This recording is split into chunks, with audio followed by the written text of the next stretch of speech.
Opioids, scams, and robocalls. These were some of Attorney General Josh Stein's top priorities pre-pandemic. Well, lately, those priorities have been on stimulus scams, vaccine scams, and tracking down Capitol rioters. We are tackling all of those topics with the Attorney General right now. But first, if you have questions for him, let us know. Just text them to 336-379-5775. You can also see that number at the bottom right of your screen there.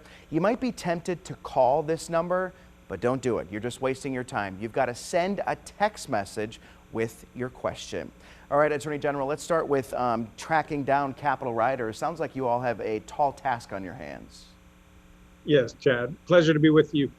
What happened last Wednesday was just a terrible violation of everything it means to be an American. We've had the peaceful transfer of power from one party to another some 25 times over the last 240 years. And this is the first time there's been a violent insurrection to try to defy the will of the voters. Those people engaged in an assault, not only on the Capitol, the building itself, the Capitol police officers, Congress people, and our Constitution. It is absolutely inexcusable, unacceptable. It was criminal, and they must be held accountable so that nobody does anything like this ever again. And it sounds like for the people who are caught, charged, and convicted, they could be facing some serious crimes and prison time. Very serious. I mean, a number of these are major felonies. It all depends on what they did. But the simple act of entering that building is a crime. It was not an authorized place for them to be. The building was closed. They knew it was closed. They broke down the doors and crashed the windows. So the FBI is trying to identify the worst offenders, but they're going to work their way through the list. And my office is doing everything we can to support the FBI in its investigation. Now, these are federal crimes, so they will be arrested by the FBI and prosecuted by the U.S. Attorney up in Washington, D.C. But if any of the viewers here tonight know of people, either through word of mouth or through things they've seen on social media, of people who participated, I'm not talking about people who went to the protest. That's constitutionally protected speech. I'm talking about people who entered the Congress and then the congressional building, Capitol building, and then engaged in other mayhem. Those people committed crimes. There's a website, fbi.gov/US Capitol, and that's with an O, not an A. Please let the FBI know so they can investigate. And while your office is dealing with that, you're also dealing with all sorts of different scams out there, some related specifically to coronavirus. People are asking, what kind of vaccine scams have you heard of? Yes, I mean, it's great news that the vaccine is now here. It's being put into people's arms. Just today, the governor and secretary of DHHS announced that the counties that are ready can advance to the next stage, which are people 65 and older, as well as all healthcare workers. So we're working our way down the list until hopefully all of us can get that really critically needed vaccine. Because the scammers know that people are desperate for the vaccine, they're trying to prey on that desperation. And they're calling people or texting them or sending them emails saying, hey, do you want to jump the line? All you have to do is fill out this form. And it could be your personal information that they take to try to steal your identity, or they could actually be asking for payment from you in order to advance you in the line. And obviously, that is not how it's going to work. What you should do if you have any questions about your priority is to look at the North Carolina Department of Health and Human Services website. That's ncdhhs.gov.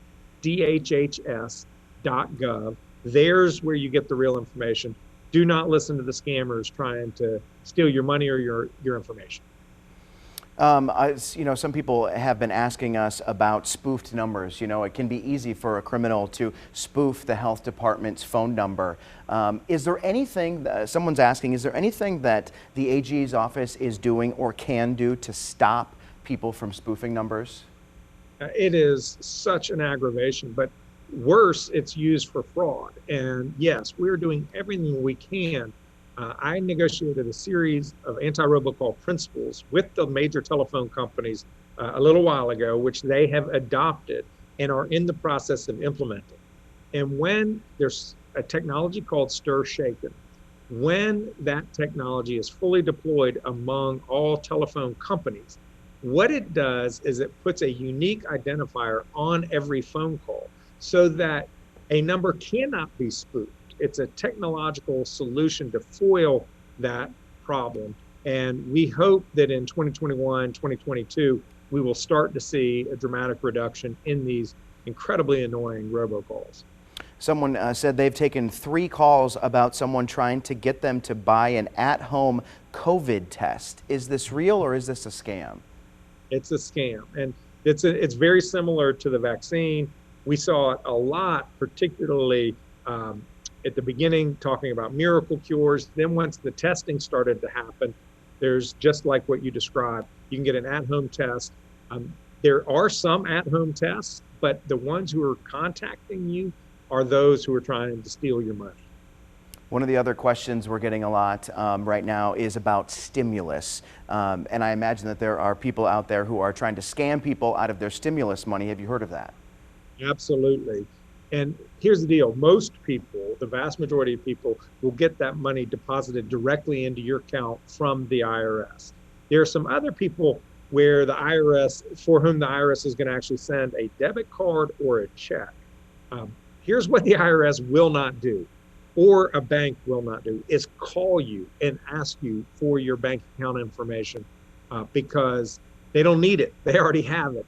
And anybody who's calling representing the IRS saying, hey, I need your bank account information so we can wire you the money, it's just a criminal trying to empty out all of your savings. Do not respond to anyone over the phone asking for your bank account or credit card information.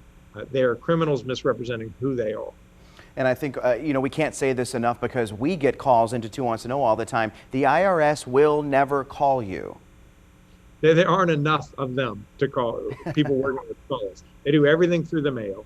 But look, it's the same idea when people get notification about the county clerk for jury duty or the State Department of Revenue or any entity that has governmental authority and has some power over us. We're obviously going to get nervous. A lot of complaints about Social Security Administration fraud. The Social Security Administration is not going to call you and ask for your information. So just be skeptical of anybody who calls you or emails you or texts you or reaches out to you on social media. The odds are if they're asking something from you, they are not who they represent. And if you have any question, just hang up and then you call the county clerk or you call the Social Security Administration and ask them, were they looking for you? And you will hear that they weren't. If you have any questions, they're really great people working at the Department of Justice who can advise you. We have a toll-free number, 877-5-NO-SCAM. All right, 1 segment down, 1 to go. Attorney General Josh Stein, we do appreciate your time. Keep texting your questions, and we'll have more when we come back.